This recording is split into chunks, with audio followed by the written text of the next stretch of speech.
My name is Bertram Allen Mullen. Friends call me Bam. Nice to meet you. I'd like to take you through some ALT strategies in the office. And a little disclaimer first.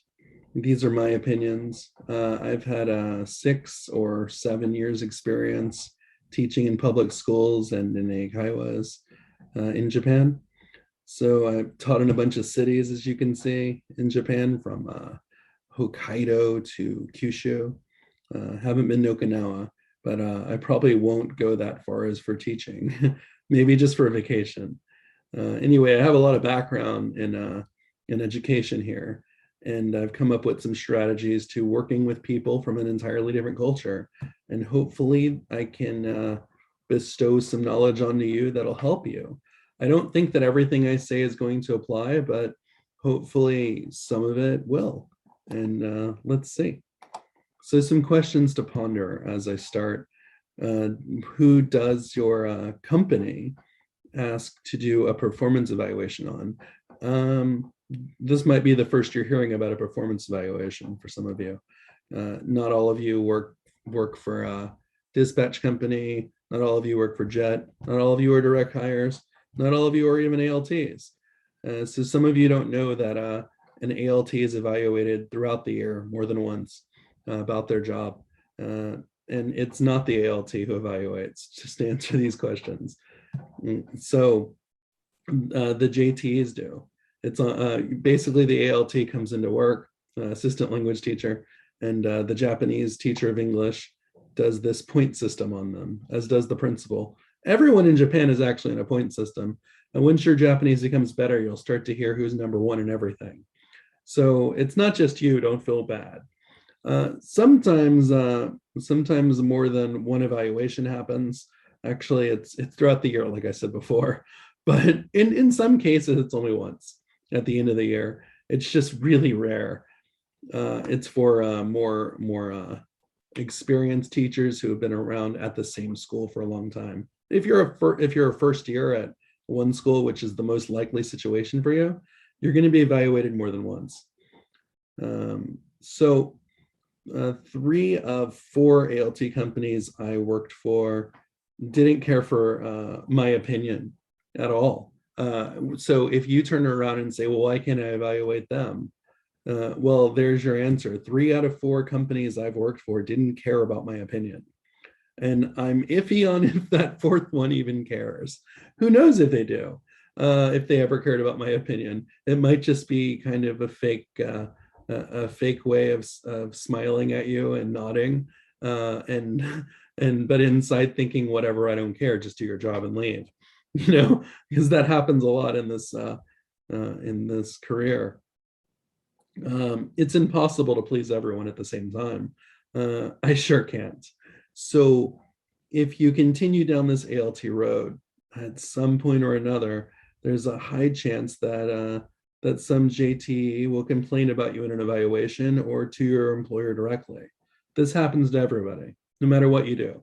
You could be the best ALT with the highest ranks, and they say you speak too fast. You can go in with a smile on your face every day, and they complain that you yawn. You can just talk to students throughout the day, and then they complain that that your pronunciation of family should be family. You just can't win with some people. However, I've developed a few strategies to help along the way while working with various teachers in Japan. And it's helped me and others who I've advised, and others who I've worked with to create these. It's helped all of us. This isn't just from me. It's also from people I've worked with. Nothing I say is just from me directly. I've worked with a lot of people, and we've come up with good ways to help each other and strategize. And nothing, of course, is foolproof. I just hope that you take bits of this, as I did from my mentors, and apply it to your strategies as I've done for you today. But as such, this is a pretty long deal. So I've made a 2-part strategies vlog for you, or presentation as I'm calling it. So this is the first part, and you will see the second part later. there are some difficulties you're going to come across while you're an ALT. Some of the JTs at my school where I worked the third year, the third year was, it wasn't my favorite place in Japan to be. Also, the second year was pretty bad, come to think of it. I didn't really have a good time teaching as an ALT until my fourth year, and this is year 7. So it was a pretty difficult road. But now I'm in a situation where I become friends with JTs. One of my best friends is a JT, and I can refer to JTs I've worked for, and they still text me asking questions years later. So things have changed a lot since then, because I've learned from my mistakes as a result of working with JTs has become easier. So so that was something that I wasn't doing before. I wasn't really seeing how I could grow. So what do you do? Well, first, what I did was I learned a little Japanese. Kumara Devello, I'll show you on the next slide, his book, wrote about strategies, macro strategies in teaching foreign language. So it's a big part of this book that I got from it was a takeaway was the cultural aspect, that bringing parts of culture shows that you care to the classroom. And when you're showing you care, you're not just doing it for the students, you're also showing you care to the teacher. And they're going to see your work ethic in the office and in the classroom.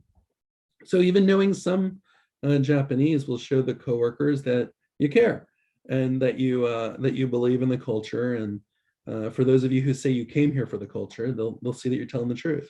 When you can say simple things, even arigatou gozaimasu, arigatou gozaimasu, when you can say it, they're gonna believe that you mean what you say. And showing that you mean what you say is really important in this culture. So as a result of showing that I mean what I say, all the teachers and staff want to talk to me.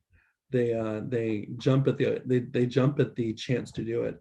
I'm printing something off, and a random teacher starts talking to me in Japanese, and then I get to know them. And at some schools, I've known the names of every teacher at the school because I spoke a little Japanese, and then they wanted to get to know this foreigner who's interested in Japanese and their culture and is curious. Here's that book I mentioned by Kumara Devello. If you want to know how to say this person's name, I can teach you sometime. Just send me an email at bamullin42@gmail.com, and we can arrange a meeting, and I'll walk you through how to say this guy's name. Or you could just look him up and search for a video. People introduce him, and then you could practice. There's also an Amazon link there. You can't click it because it's a video, but you can pause this and type that out in another tab and then look up the book, or you can just type the book, Beyond Methods, Macro Strategies for Second Language Teaching, and you will find it. It's a pretty popular book, and I highly recommend it. I'm going to get more into books in another one, but I don't mention this book in this presentation, in the other presentation, only this one.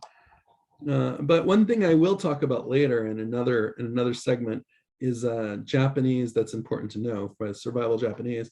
This isn't something I talk about then. This is just in this segment.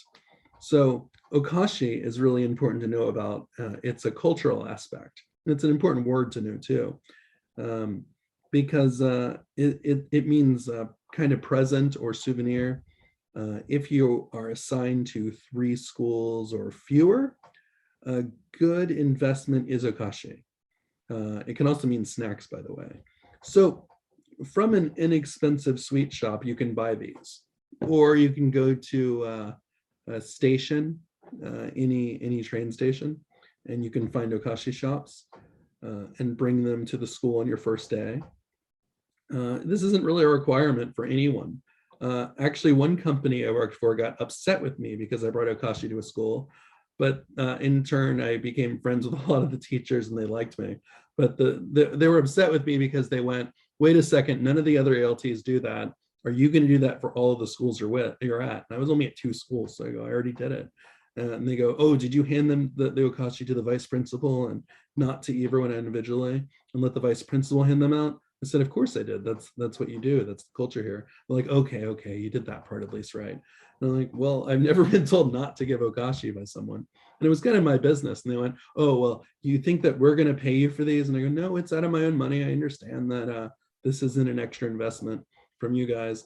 It's a way of shaking hands with new people you're just meeting without shaking their hands, because shaking hands is gross, and I hope people stop doing it.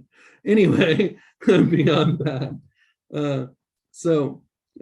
going back to Akashi, it's a way to build bonds with teachers. And this is something I found out from writer Richard Nesbitt. I'll talk more about him later on, but he also said that it's a big deal in the East, building bonds. If you see okashi on a lot of desks and not yours, it means that you're not building bonds and they don't see you as a part of the team, and they feel disconnected from you. If you see a lot of okashi on your desk, it means that the teachers around you feel connected to you. So by starting off and handing okashi to the vice principal when you begin a job, you're showing that you want to be connected to these other teachers, and you're building that. You don't want to spend more than like 500 yen on okashi, because it can really get expensive. I work at 5 elementary schools this year. It's kind of funny. I started off high school, and then I went junior high school, and now I'm working in elementary schools. It's an ALTTO. Anyway, I'm now working at 5 elementary schools this year, and I couldn't bring okashi to any of those schools. Instead, I just said something really nice in Japanese and involving how I want to be a part of the team, and they really appreciated that. And I've worked on it from there. I've already become friends with at least 3 of the teachers I see outside of the school. 2 I go to the gym with, 1 I go to restaurants with some friends of mine outside of work. And we also, not now because of the whole Corona thing, we don't go out. But before all of that, we were doing that.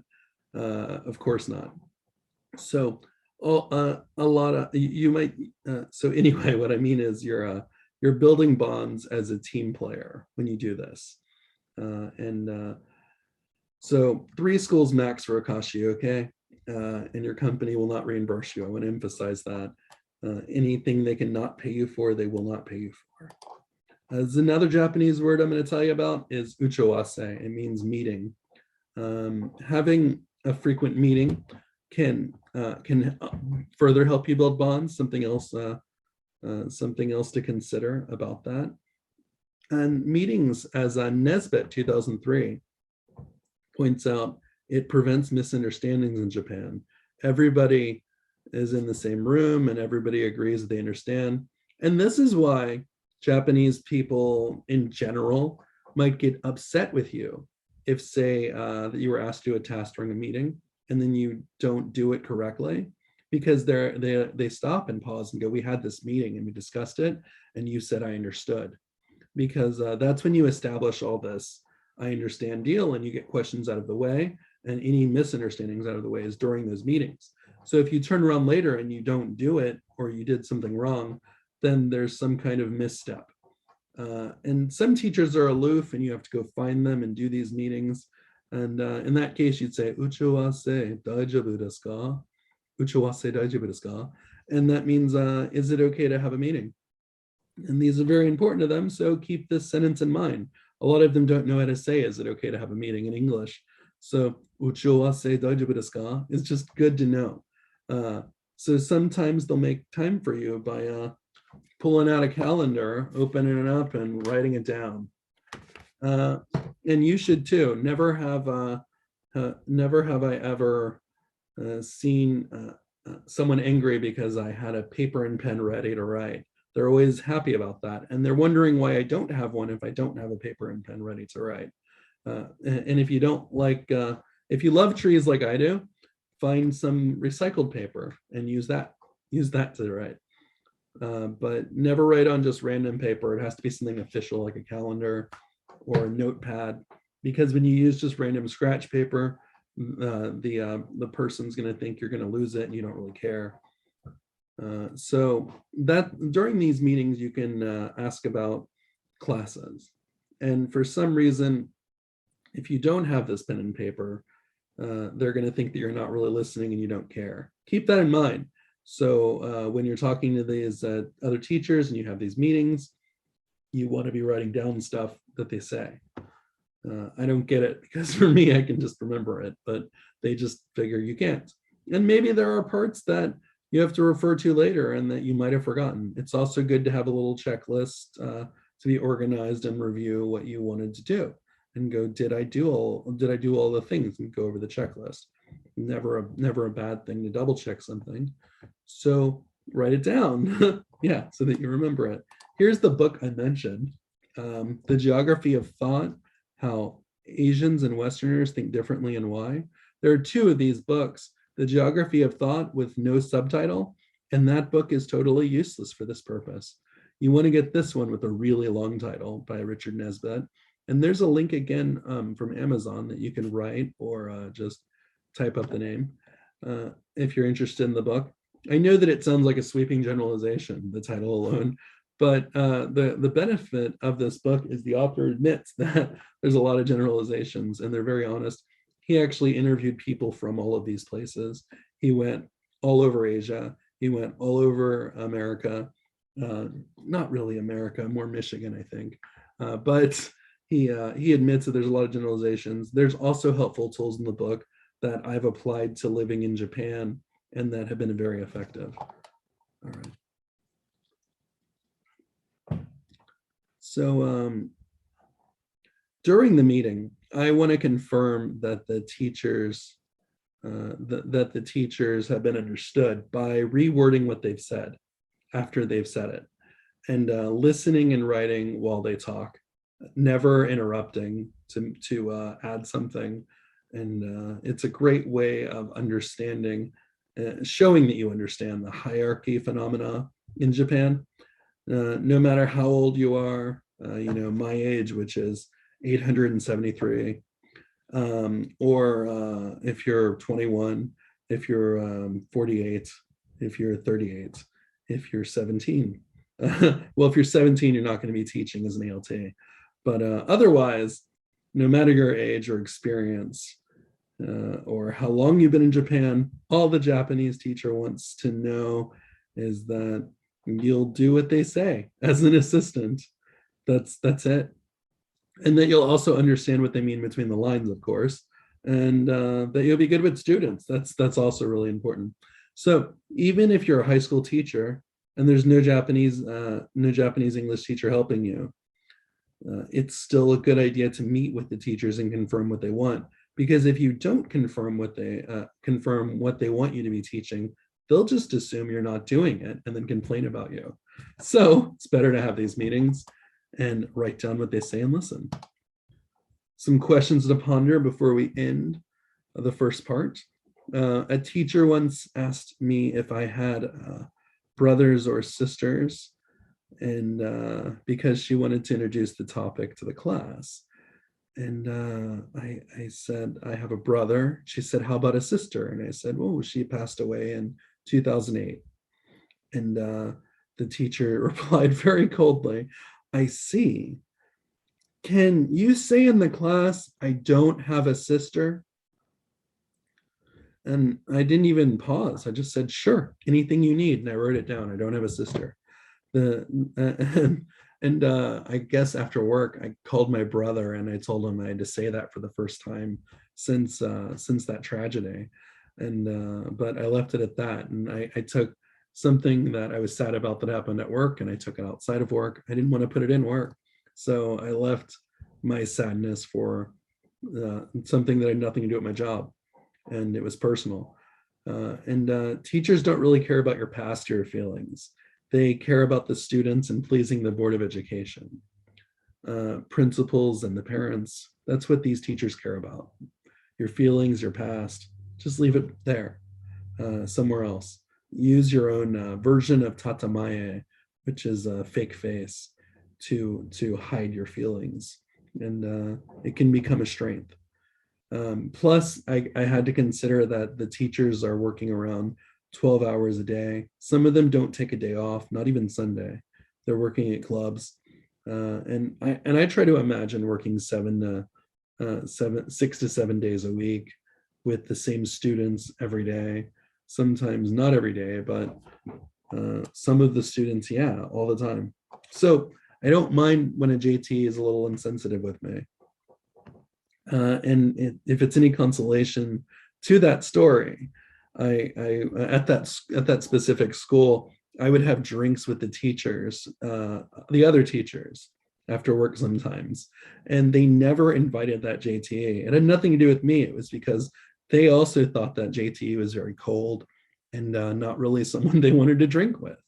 So keep in mind your coworkers are humans too, and they realize that there's some people out there who are difficult to work with, who are all shapes and sizes and say all kinds of things.